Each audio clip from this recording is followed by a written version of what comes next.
እኔስ ለአገሬ እኔስ ለአገሬ ዋስተቤ። ሰላም ጤና ይስጥልን የተከበራችሁና የተወደዳችሁ ተመልካቾቻችን፣ ዛሬ ደግሞ 7 የለውጥ ዓመታትንና የኢትዮጵያውያን የተቋማት ግንባታ በተለይም የፌዴራል ቤቶች ኮርፖሬሽንን እንደማሳያ ወስደን ወደ እናንተ የምናደርስ ይሆናል። ፕሮግራሙን ተከታተሉን ዘንድ በአክብሮት ጋብዘናችኋል። እናይ በገሬ እናይ በገሬ ሙሾ እንዲያከትም ቅኝቱ እንዲቀየር ተንሥኡ ለሰላም ብለን እንዘምር።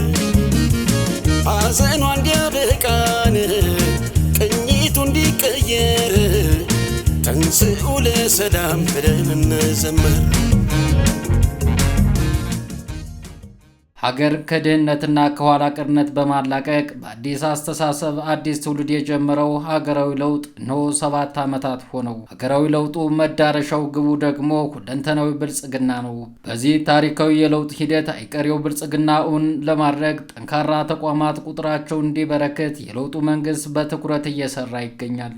ሀገራዊ ለውጡን እንደ መልካም አጋጣሚ ተጠቅመው በለውጡ የተለወጡ ጠንክረው የወጡ ጠንካራ ተቋማት እንደ ማሳያነት ማንሳት አስፈላጊ ነው። ለዚህ ደግሞ የፌዴራል ቤቶች ኮርፖሬሽን ከሀገራዊ ለውጡ እኩል ስኬት እየቆጠረ የስኬታማ ተቋማዊ ግንባታ ማሳያ ተደርጎ ለመጥቀስም በቅቷል።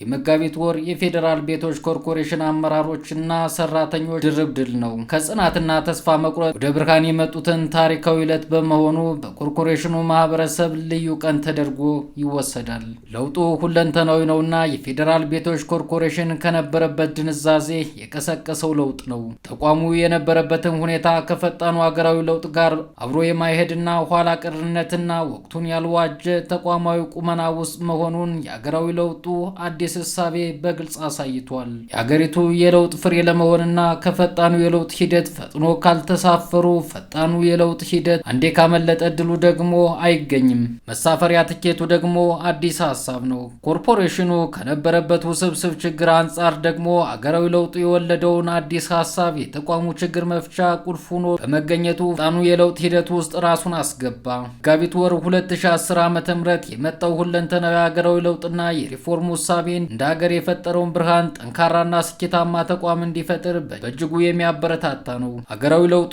የተሻለ ሀሳብ፣ የተሻለ ተግባር፣ የተሻለ አመራር የሚያንጸባርቁበት ጊዜና ዘመን ነው። በሀገር ፍቅር ስሜት አዲስ አስተሳሰብና እይታዎች ተግባራዊ ለማድረግ ምቹ ጊዜ ተፈጠረ።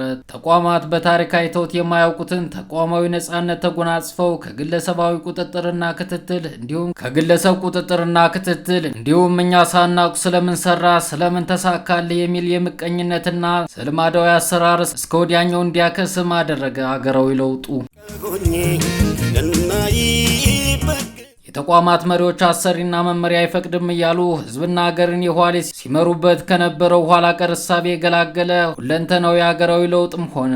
በሀገር ፍቅር ስሜት ውጤትን ለማስመዝገብ ለሚንቀሳቀሱ ደፋርና ቆፍጣና አመራሮች ከለላ የሚሰጥ የሚያበረታታ ስርዓትና ለውጥ ነው። በኢትዮጵያ ሀገራችን የሰፈነው የአዲሱ ትውልድ አዲስ ሀሳብና መንግስታዊ ስርዓት የሆነ አዲስ ጠንካራ ተቋማት እንዲወለድም ነበር። ተቋማት ደግሞ ራሳቸው እንዲለውጡና ወደ ትክክለኛው የተቋማት ግንባታ ስርዓት እንዲገቡም የሚያስገድድ ነው። የፌዴራል ቤቶች ኮርፖሬሽን በክቡር አቶ ረሽድ ከማል የሚመራው አዲሱ የለውጥ አመራር ሀገራዊ ለውጡን ይዞ የመጣውን እድል በውል የተረዳ ነበር። በ7 ተከታታይ የለውጥ ዓመታት 13 እጥፍ የገቢ እድገት ንብረቱን በውል የማያውቀው የነበረው ተቋም በስኬታማነት የሚጠቀስ በአጭር ጊዜ ጠንካራ መንግስታዊ የሪል ስቴት ካምፓኒ መሆን የቻለ የታማ የፕሮጀክት አስተዳደር መዘርጋት የቻለ የዘርፉ መሪ ተቋም ለመሆንም በቅቷል።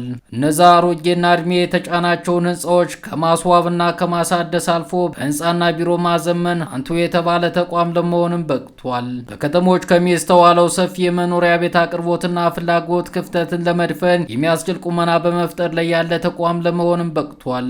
ተቋሙ የመጋቢት ፍሬነቱን በግልጽ እያረጋገጠ ያለና ከሀገራዊ ለውጡ እኩል ስኬታማ ተቋም ግንባታ እንደማሳያ የሚጠቀስ ተቋም ለመሆንም በቅቷል። አዲሱ የለውጥ አመራር ባለፉት 7 ዓመታት ዓመታት ሀገራዊ ሪፎርሙን መነሻ በማድረግ ትርጉም ባለው ደረጃ መለወጥ የሚያስችል ሁሉን አቀፍ ሪፎርም አቅዶ በመተግበር በሁሉም ዘርፎች የሚበረታታና ተስፋ የሚሰጥ ስኬቶችን ማስመዝገብ ችሏል። ተቋሙ ለሀገርና ለሕዝብ ጥቅም ለማስመዝገብ በተንቀሳቀሰባቸው 7 ዓመታት ውስጥ በአዲሱ አመራር ብዙ ውጣ ውረዶችና ተስፋ የሚያስቆርጡ መሰናክሎችን አልፎ ለኮርፖሬሽኑ መለወጥ መልካም አስተሳሰብ ካላቸው አካላት ጠንካራ ድጋፎች በመኖራቸው ነው ሁሉም የኮርፖሬሽኑ አመራርና ሰራተኞች የሚያስተውሉትና የሚገነዘቡት መሆኑንም ገልጿል። ከዚህ አንጻር ኮርፖሬሽኑ ዛሬ ለደረሰበት ደረጃ ስኬት ከጎናቸው በመሆን ጠንካራ ድጋፍና ትብብር ካደረጉት መካከል ባለራዕዩ የለውጥ መሪ ጠቅላይ ሚኒስትር ዶክተር አብይ አህመድ ጀምሮ የጠቅላይ ሚኒስትር ጽህፈት ቤት የስራ ኃላፊዎች ጠንካራ የቅርብ ክትትልና ድጋፍ በማድረግ በቀዳሚነት ይጠቀሳሉ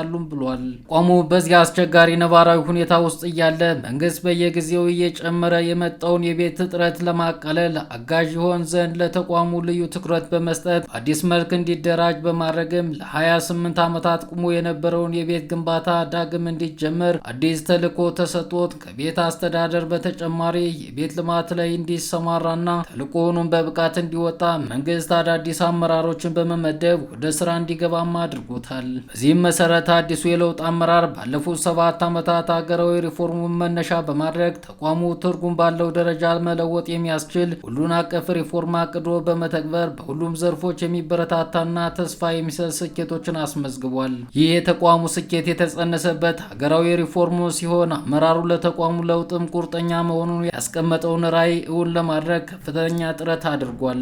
ለዚህም ሪፎርም መሰረት ያደረገ ጠንካራ ተቋም የመገንባት ራዕይ በአጠቃላይ የተቋሙ ችግር ሊፈቱ የሚችሉ የአቅም ግንባታ ስራዎችን መስራትና ተቋማዊ የሀሳብና የተግባር አንድነትን መፍጠር፣ የተሳለጠ የሀብት አስተዳደር ስርዓትን መዘርጋት፣ ተቋሙ ወደ ኋላ ሲጎትቱ የኖሩ ውዝፍ ስራዎችን በማጠናቀቅና ሌላ ውዝፍ እንዳይፈጠር በማድረግ እንደ ተቋም ይሁን እንደ ሀገር የሚያንጸባርቅ የቤት እጥረትን መፍታት የሚያስችል የቤት ግንባታ በስፋት ማከናወንም ትልቅ ድርሻ ይይዛል። በዝግጅት ምዕራፍ የተቋሙ ችግሮችን በወጉ ለይቶ ማወቅ፣ ያሉትን እድሎችና ስጋቶችን የመለየትና ሊያጋጥሙ የሚችሉ ችግሮችን ተረድቶ መፍትሄዎችን የማበጀት፣ የአቅም ግንባታና የግብዓት ፍላጎቶች ካሉ አቅም ጋር አገናዝቦ ስትራቴጂዎችን የመንደፍ፣ አመራሩንና ፈጻሚውን የማዘጋጀት ስራዎችን ተሰርተዋል። በመሆኑም በተግባርና በሂደት በቅድሚያ ተቋማዊ መግባባትና የጋራ አጀንዳዎችን ለመፍጠር የሚያስችሉ ውይይቶችን በማድረግ የኢንዱስትሪ ሰላም የሰፈነበት ተቋም ለመፍጠር ጥረትም ተደርጓል። ተቋሙ የአገልግሎት አሰጣጡን ለማሻሻል የአቅም ግንባታ ስትራቴጂዎችን በማዘጋጀትና ስልጠናዎችን በመስጠት የተቋሙን ተልዕኮ መሸከም የሚችሉ የሰው ኃይልን መፍጠር ተችሏል። መቀጠልም ለዓመታት የቆየው የቤት አስተዳደር ችግርን መፍታት ላይ ትኩረት ሰጥቶ በመንቀሳቀስ የሚያስተዳድራቸውን ቤቶች ቆጠራ በማካሄድ የቤቶችን ደረጃና ተያያዥ መረጃዎችን ለይቶ በዘመናዊ መንገድ በማደራጀት ለቤቶቹና ይዞታዎቹን የባለቤትነት ማረጋገጫ ካርታዎችን በማውጣት ሰፊ ስራዎችንም ሰርቷል። በመጨረሻም የተቋሙ መሪዎችና ሰራተኞች እንዲሁም የሰራተኛ ማህበራት አመራሮች ኢንዱስትሪ ሰላም ሰፍኖ የተግባርና የአስተሳሰብ አንድነት ፈጥራችሁ እንደ ሀገር የተጀመረውን ሁለንተናዊ የኢትዮጵያን የማሻገር ሪፎርም ተቀብላችሁ በመተግበር የተገኘውን ውጤት ላስመዘገባችሁና በቀጣይም የበለጠ ውጤት ለማስመዝገብ ቀን ከሌሊት ደከመኝ ሰለቸኝ ሳትሉ የምትሰሩ ባለሙያዎች ከፍ ያለ ምስጋና እያቀረብን ይህንን ጥረታችሁን ተጠናክሮ እንዲቀጥል ጎ ቴሌቪዥን ብሮድካስቲንግ ሰርቪስም ጥሪውን ያቀርባል።